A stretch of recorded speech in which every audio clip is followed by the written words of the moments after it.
बिस्मिल्लाहिर्रहमानिर्रहीम, अस्सलाम वालेकुम। आज एक ऐसी डेवलपमेंट हुई है जो हकीकत टीवी ने आपको कल बताया था उसके साथ बड़ी रिलेट करती है। हुआ ये है कि इलेक्शन हो गया भारत के अंदर।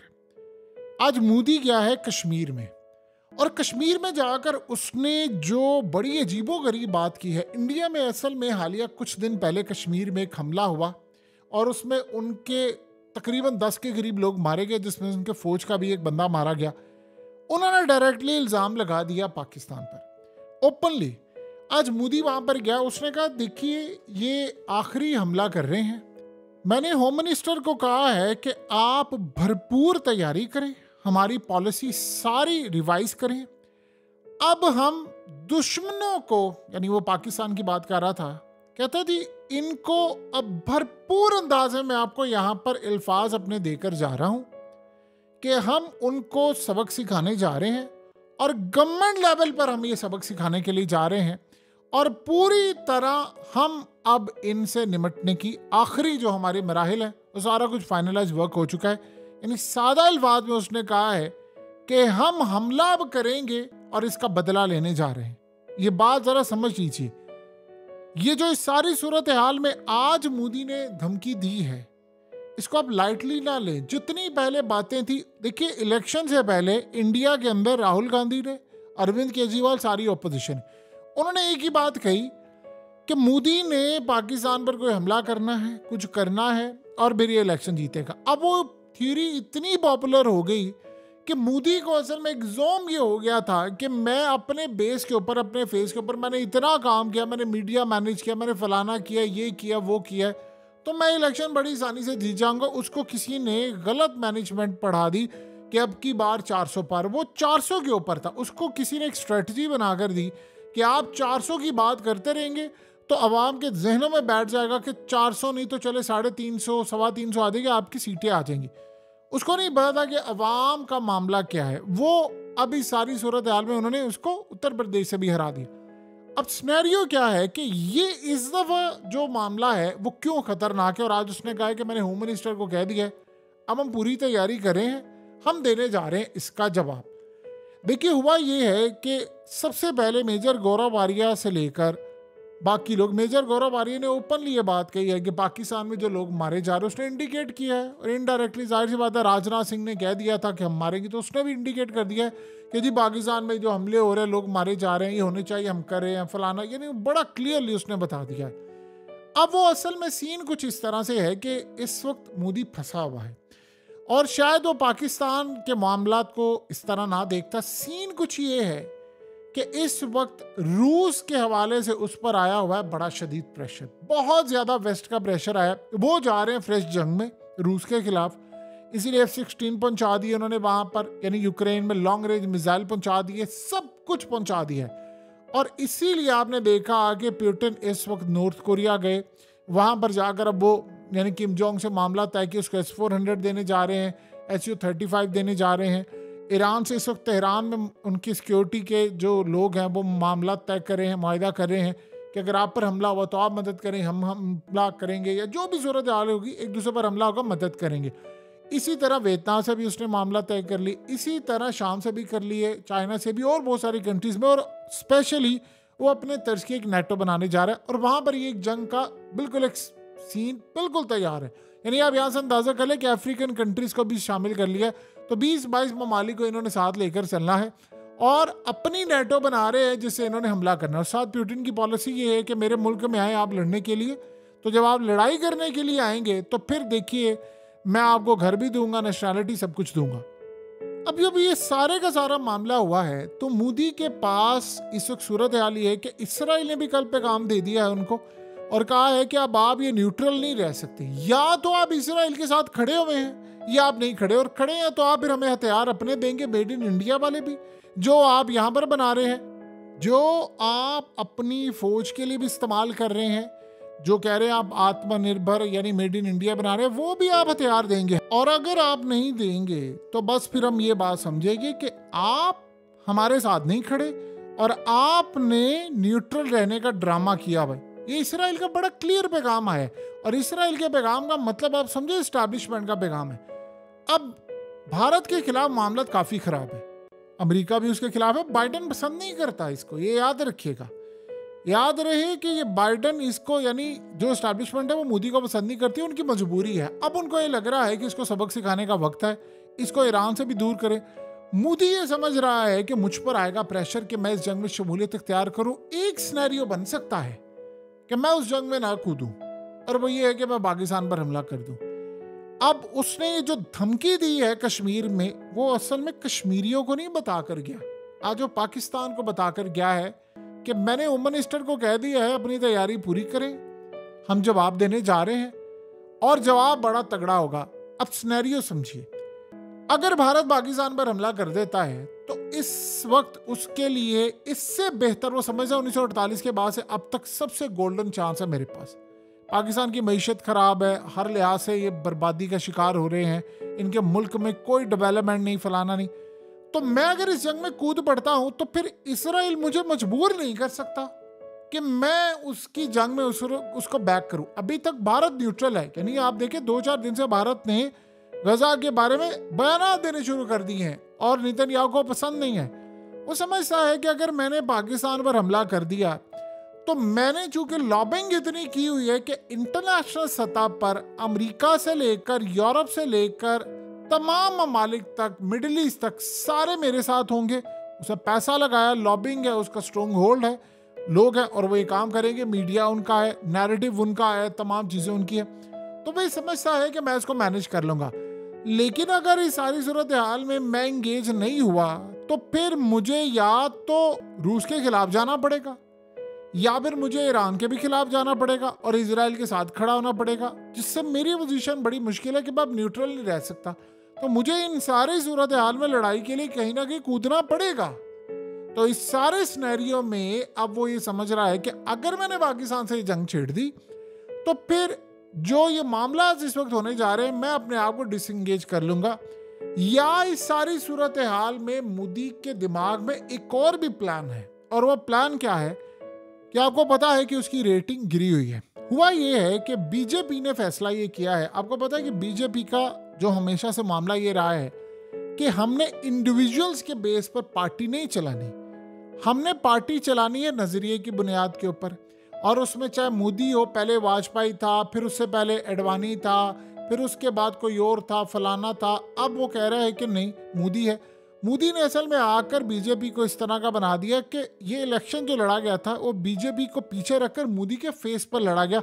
आवाम ने उसको रिजेक्ट कर दिया। बीजेपी को ये लगता है कि अब ये हमारा डिक्लाइन हो रहा है, बावजूद इसके कि राम मंदिर बना लिया, सब कर लिया, इसका मतलब है कि मोदी को लोग एक्सेप्ट नहीं करे, हमें चेंज लाना पड़ेगा। अब मोदी को ये लगता है कि मुझे अपनी रेटिंग भी बढ़ानी है, इंटरनेशनल प्रेशर भी है, मैं कोलिशन गवर्नमेंट में भी हूँ, तो मुझे कोई बड़ा काम करना है जिससे मेरी रेटिंग बढ़े। और रेटिंग बढ़ने के लिए उसके दिमाग में ये चीज़ है कि अगर मैंने पाकिस्तान पर हमला किया और मैंने अमेरिका इजराइल के साथ कोई ऐसी डील कर ली कि जिसमें चले वक्ती तौर पर मैं इजराइल के साथ खड़ा हो जाऊं, लेकिन उसके बदले में मुझे पाकिस्तान का कश्मीर मिल जाए और वो इंटरनेशनल सतह पर पाकिस्तान के ऊपर जब मैं फौजें उतारूं तो वो सारे पाकिस्तान के खिलाफ मेरा साथ दें और इस सारे मामले पर बड़े पैमाने पर इंटरनेशनल सतह पर पाकिस्तान के खिलाफ हो जाए तो मुझे फ़ायदा होगा। तो फिर चले मैं कोई ना कोई सूरत हाल कर सकता हूँ। हो सकता है मैं रशिया के मामले पर सॉफ्ट जो कॉर्नर है उसको साइड पर कर दूँ, क्योंकि मुझे इस सारी सूरत हाल के अंदर बहुत कुछ मिल जाएगा। मैं ईरान से भी कुछ वक्त के लिए साइड पर हो जाए, लेकिन बदले में कश्मीर मिलेगा, मेरी जो रेटिंग है वो बढ़ जाएगी और उसके बाद अगला इलेक्शन और ये तमाम चीज़ें और बहुत कुछ हमारा सिक्योर हो जाएगा। ये उसके दिमाग में चीज़ चल रही है कि अगर मैं कश्मीर वहाँ से ले आऊँ, देखिए वो ही समझता है कि मैं अगर ले आऊँ तो मैं इसको इतनी बड़ी विक्ट्री बनाऊंगा कि अगले 5 साल ये काम करता रहूँगा। याद रहे पिछली दफ़ा जब इलेक्शन हुआ था, इलेक्शन के फौरी बाद उन्होंने आर्टिकल 370 रिमूव किया, अब भी वो कश्मीर के हवाले से फैसला करने वाले। तो दूसरी जानिब उसको ये लगता है कि फिर जब मैं जंग में कूदूंगा तो ये सारे के सारे मुझे फोर्स नहीं कर सकते कि आप एक जंग में, एक मुल्क ऑलरेडी जंग में है तो आप उसको कैसे कह सकते हैं कि आप अपनी पॉलिसी चेंज करें। और ये याद रहे बात, इस दफा का सिनेरियो इस तरह नहीं उसके दिमाग में बैठा हुआ, वो ये सोच रहा है, जिसे सत्यपाल मलिक ने कहा था कि वो बड़े ममालिक से बात कर रहा है, उनको कह रहा है कि मैं जब हमला करूं तो आपने पाकिस्तान पर दबाव डालना कि वो आगे से जवाब ना दे।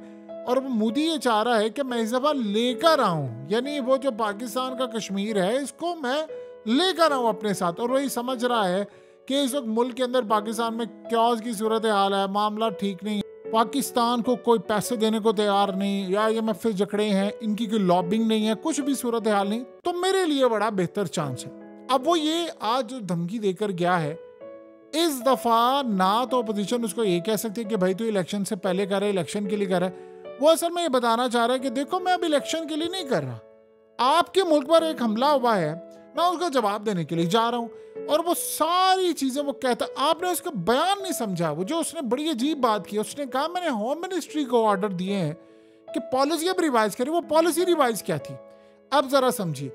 पॉलिसी उनकी रिवीजन ये हुई थी कि उन्होंने कुछ अरसे से ये कहा था कि हमने पाकिस्तान का नाम नहीं लेना, हमने अब अपनी तरक्की करनी। मोदी ने 2-3 साल ये कहा मैं नाम नहीं लेता, वो जो कर रहे हैं करने दो, मैं आगे बढ़ गया हूँ, फलाना बढ़ गया। उससे पूछा गया था इलेक्शन से पहले कि जो पाकिस्तान में अचानक आते हैं कुछ गुमनाम लोग और मार जाते हैं, तो ये आप करते हैं? वो कहता थी मुझे क्या पता, यानी वो हंसते हुए लोगों ने तालियां भी मार दी, हाल के अंदर सारा कुछ हो गया।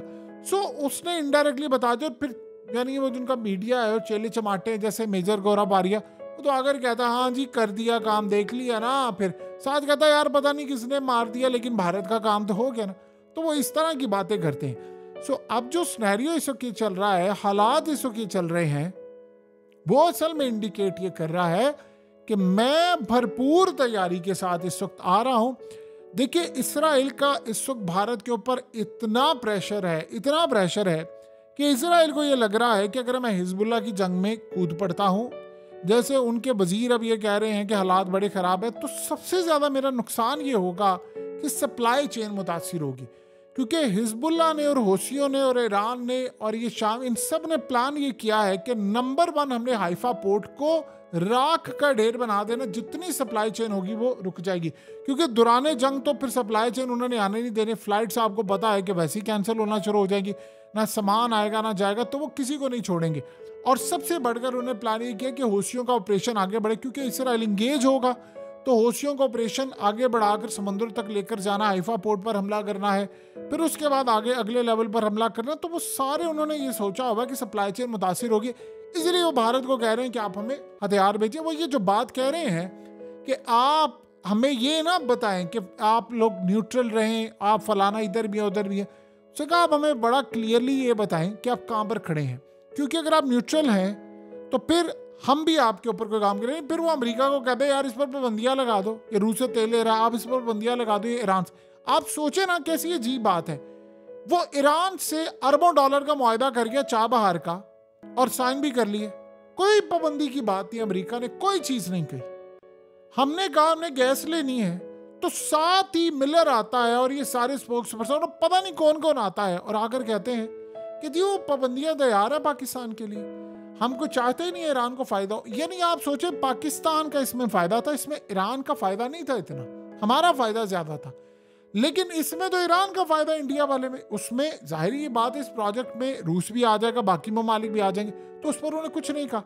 तो वो ये समझते हैं कि अच्छा इसराइल समझता कि ठीक है, हाँ ठीक है ये मामला है, चलो मैं जरा अमेरिका से पाबंदियां तो तुम पर लगवाता हूँ। तो आप यहाँ से अंदाजा कर लें कि कैसी सूरत हाल पैदा हो गई है इसराइल के लिए। पोजीशन उसकी बड़ी स्ट्रांग हुआ करती थी, अब पोजीशन उसकी वीक है, कोई मुल्क उसका साथ देने को तैयार नहीं। आज सोचे हिजबुल्लाह ने जब ये बात की, साइप्रस वाला मामला हुआ, तो दुबक कर बैठ गए। वो कहते थे नहीं नहीं हम तो साथ ही नहीं इसराइल के, हमें ना मारे, आप कहीं और जाकर सिलसिला करें। सो इस वक्त हालात ये बता रहे हैं कि मोदी का जो फैसला है वो बड़ा सोच समझकर उन्होंने फैसला किया है, बड़ी प्लानिंग के साथ उन्होंने फैसला किया है। वो आ रहे हैं और इस दफा की जो धमकी है वो पहले से कई गुना ज्यादा खतरनाक है। सिनेरियो आपके सामने है, इजराइल की जंग में वो शमूलियत इख्तियार नहीं करना चाहते, क्योंकि हिजबुल्लाह ने उनको ऑलरेडी कह दिया है कि अगर आप इस जंग में आते हैं तो फिर जो भी, यानी उन्होंने अमेरिका को भी कह दिया है कि जो हथियार देगा हमारे खिलाफ इस्तेमाल होंगे, जो आएगा तो फिर हमारे, यानी ऐलान जंग है। यानी आप ये सोचें तेजाज अगर वहां पर चले जाते हैं और ये यहाँ पर ड्रोन चले जाते हैं इनके, या इनके वहाँ पर आकाश में ज़ाहिर, और कुछ भी देखें, जब आप जंग होती है तो आप ये नहीं देखते लो क्वालिटी है फलाना, आपको हथियार चाहिए होते हैं क्योंकि सप्लाई चेन बाद में मुतासिर होनी है। तो बड़े ममालिक तो इनको दे नहीं रही। यानी मिसाल के तौर पर अब आप ये देखिए कई ममालिक के अंदर जो इजरायली हैं, जो वहाँ पर शहरियत के लिए अप्लाई कर रहे होते हैं, तो उनको ये कहा जा रहा है आप बताइए आपने उनकी फ़ौज में सर्व किया है, आप वॉर क्राइम्स में मुलविस रहे हैं, फलाना, आप अपना रिकॉर्ड दें। यानी ये सूरत हाल इस वक्त पैदा हो गई है वहाँ पर। तो दुनिया तो इनके खिलाफ इस वक्त जा रही है, लेकिन इस सारे सिनेरियो में याद रखिएगा मोदी बड़ा फैसला करने के लिए जा रहा है और हमें हमेशा तैयार रहना चाहिए। ये वो मुल्क नहीं है कि जहाँ पर आपको लगे हमारे सर पर जंगें खड़ी हैं और उसने आज जो बात की है वो 100% नहीं 200% हमला करेगा। उसने कहा मैंने बदला लेना है। वो पाकिस्तान में भी हमले छोटे बड़े करता रहेगा, लेकिन इस दफ़ा सिनेरियो ये है कि बड़ी जंग करना वो समझता है कि मेरे मफाद में है।